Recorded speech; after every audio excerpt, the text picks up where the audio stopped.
ہاں جی، کیا کر رہے ہیں؟ ہاں جی، کیا ہو رہا ہے؟ یہ جی ہم اس وقت ایک جگہ پر موجود ہیں۔ وادی گونج کا یہ علاقہ ہے، چنار کوٹ میں پٹیاں کا گاؤں ہے، اور یہاں پر جو ہے پانی کی بہت زیادہ قلت ہے۔ یہ اس وقت ہم پائپ ڈال رہے ہیں کافی دور سے، وہ سامنے جو پہاڑی نظر آ رہی ہے نا، اس پہاڑی کے پیچھے سے ایک جگہ سے پانی کا پائپ ہم ڈال رہے ہیں۔ 2-3 دن سے لگے ہوئے ہیں اپنی مدد آپ کے تحت، اپنے خرچے پہ ہی، اور آگے 2-3 گھروں کی یہ ضرورت پورے کرے گا۔ باقی لوگوں نے بھی جن کو اپنی مدد آپ کے تحت انہوں نے ڈالے ہیں۔ پانی کی یہاں پر قلت ہے، یعنی قلت اس اعتبار سے ہے کہ یہ جو بیچ کا کچھ ایریا ہے نا، یہاں سے آدھا کلومیٹر ادھر اور 1 کلومیٹر ادھر آگے تک، ٹھیک ہے نا، اسے لیفٹ سائڈ پہ میرے 1 کلومیٹر آگے تک اس بیچ کی جو پٹی ہے اس میں ذرا پانی کی قلت ہے۔ باقی اس طرف بھی اس پہاڑی کے پیچھے بھی پانی ہے، ادھر بھی آگے پانی ہے، تو یہ بیچ کا جو ایریا نا اس میں پانی کم ہے، اس میں جتنی بھی آبادی ہے۔ تو جتنے بھی یعنی حکومتی سطح پر بھی اس کی طرف کوئی توجہ نہیں دی جا رہی، اور یہاں کے جو سیاسی نمائندے ہیں وہ بھی، یعنی میری عمر اس وقت 40-45 سال ہے، ہمارا اپنا علاقہ ہے، انہوں نے بھی اپنے بڑے بڑے ڈیم بھی بنا لیے ہیں اور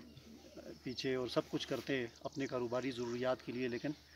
انسانیت کا کوئی ان کے ہاں یعنی وہ نہیں ہے کہ انسان اور انسانیت جو ہے یہ پہلے ہوتی ہے اپنے بزنس سے، اپنے کاروبار سے، اس کا کوئی ان کو سروکار نہیں ہے۔ تو اس لیے ہمیں پھر یہ ضرورت پڑی کہ ہم اپنی مدد آپ کے تحت یہاں پر ڈالیں۔ اور یہاں پر میں اپنے ناظرین کو یہ بات بتانا چاہتا ہوں کہ میں نے کسی کتاب میں پڑھا تھا، علماء نے لکھا ہے کہ کسی آدمی کو اگر کوئی بیماری ہو اور وہ اس کا علاج کر کر کے تھک جائے، اور ڈاکٹر اس کو لا علاج کر دیں، حکیم اس کو لا علاج کر دیں اور کہیں کہ اس کا کوئی علاج نہیں ہو سکتا، تو علماء نے لکھا ہے کہ وہ پانی کی سبیل لگا لے، پانی کی سبیل لگا لے، تو اس سے انشاءاللہ اس کی بیماری ٹھیک ہو جائے گی۔ اور بہت سارے لوگوں نے اس کو آزمایا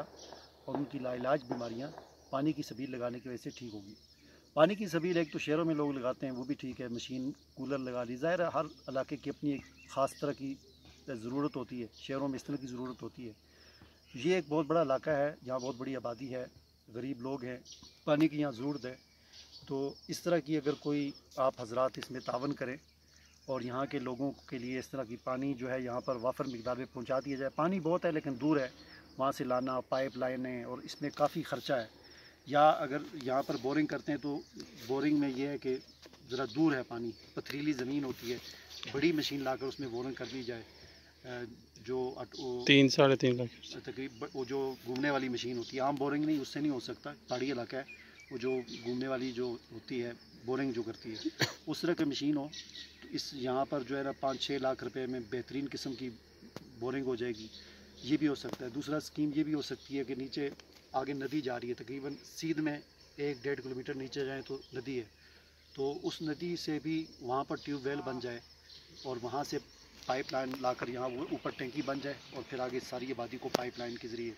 تو یہ ذرا بڑی اسکیم ہے، اس پہ تھوڑا سا زیادہ خرچہ آ جائے گا۔ پھر اسی طرح پیچھے میں پانی بہت سارے ہیں، وہاں سے پائپوں کے ذریعے لایا جا سکتا ہے۔ بہرحال یہ ایک صدقہ جاریہ ہے، جو میرے سننے والوں میں سے جو توفیق جن کو اللہ نے دی ہے، جو اس صدقہ جاریہ میں اپنا حصہ ڈالنا چاہتے ہیں یا اس کام کو کرنا چاہتے ہیں ساری زندگی کے لیے، ان کی نسلیں جو ہے انشاءاللہ ان کو بیماریوں سے محفوظ رہیں گی اور اللہ تعالیٰ اجر بھی عطا فرمائیں گے۔